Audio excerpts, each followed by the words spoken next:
Welcome to the walkthrough the installation of the lab system. So we start by going to this URL here.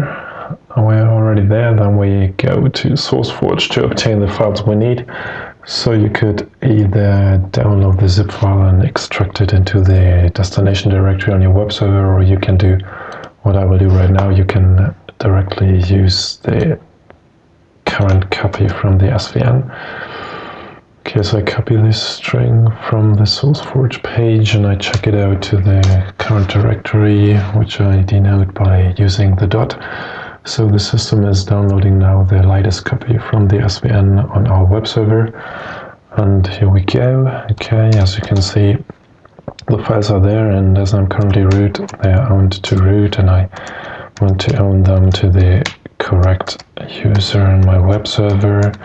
So I do this by changing the ownership to this one. Okay, let's check it.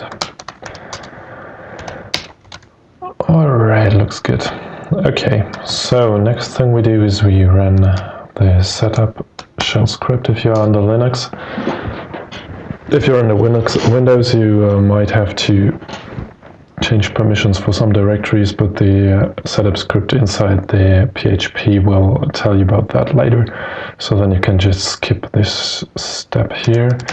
So on the Linux, just call bash install sh, and then you will have some help by setting up the basic default values.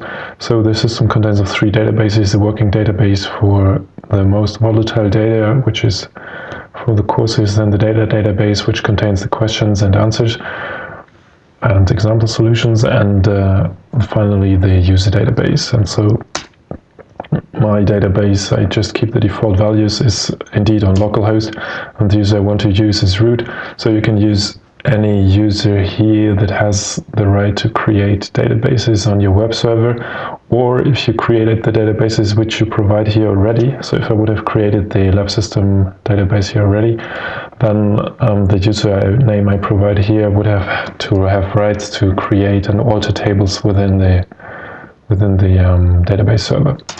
Okay, so the only information I have to provide here is my root password. So often it's also just empty, then you could leave it like that. So I do it for all the 3 databases.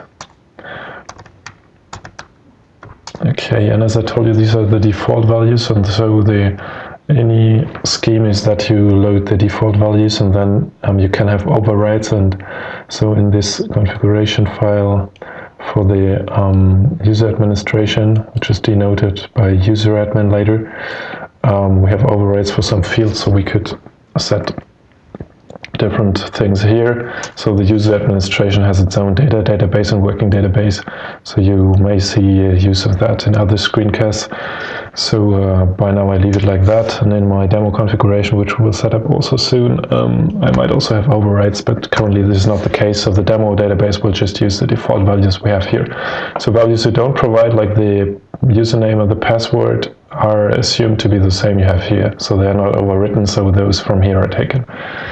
Good, so we go to the next page. So here we can set up if the login link will have an HTTPS in front of it, so that you use a secure socket layer.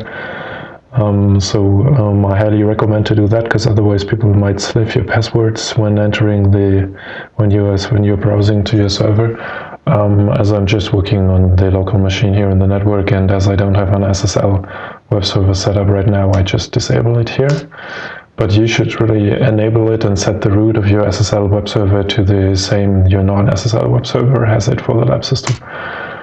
Okay, and finally we have to set up some permissions for PHP to write in some files. So the script is automatically determining the UID of the service on port 80, which is already correct, but you could name any of the users that PHP will have later. So often it's the username of the web server, so it's often www.data or www.run with or without some dashes. So in my case it's this, but I could also have pressed enter here because it detected it correctly already. Okay, and now some directories are set. So you see here for some course data, so teams will be able to upload data later. We will be able to export and import labs. We will want to have pictures and material from these imported labs. Also, we want to edit the ini files from within the system, and also we might want to provide some styles from within the system. Okay, so we're done with that, and what we'll do next is we'll browse with our web server to this URL here. Okay, so let's do it here. Okay, and here you see the web setup script. You will run this setup script for every instance you want to create, because it's creating the databases and the tables, or it's not creating the databases, it's creating the tables within the databases. And well, yeah, it's also creating the databases, but if you already have the databases, then it's just creating the tables. So here you can check if it's protected, which should be the case. So you should not be able to read your config file, and then you can just press continue. Okay, and here you see that, so I see that some files were already there. This is the case because I ran the test before already, so the test will create these databases. So I will just remove them. Okay, now they're gone, and then I will simply run the setup script again. So you can always run the setup script again, because it will not damage anything, because if you already have some data there, it will not overwrite them. So if you want to set something back, you have to delete the tables first. Okay, so we click continue, and now you see it is creating the databases. Here's an important note: a user admin with password admin was created, and you need this one to log on the system, and you should change the password, which we'll do very soon. Here you see mapping to the course ID, which you will learn about later what it is. Okay, some tables were created, get some information. The directories we set up with the shell script before are indeed there. And here you see how the read-write permissions should be. So the script did that before. If you're under Windows, you should make sure that this is the case. Another interesting information is this one here. The upload limit is currently set to 2 MB, so users will be able to upload not more than 2 MB in your inputs, for instance. If you want to change it as it's written here, you have to change the lower of these values in your htaccess file by posting this in it, or in your PHP global ini configuration. Good, okay, so now, as I told you, we have to change the password, so we just follow the link here. And then we see, okay, system is working. Good. So here we can now log on with admin. Okay, here you could change your credentials. Please leave the username the way it is. So I'll just change it to me. Okay. Change that. Okay. Save it. And more important, I will change the password. So I'll type something new. And press apply. Okay, so that's it. So for now we'll leave here.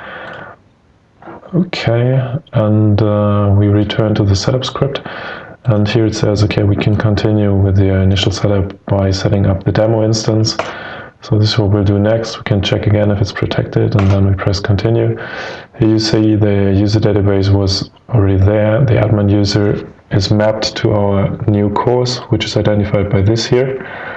And things are created. This is the same stuff we had before, and now we can go here, and you can see, okay, this is the course content, and then you can log on here with the credentials, so admin and a new password you set, and voila, you're in.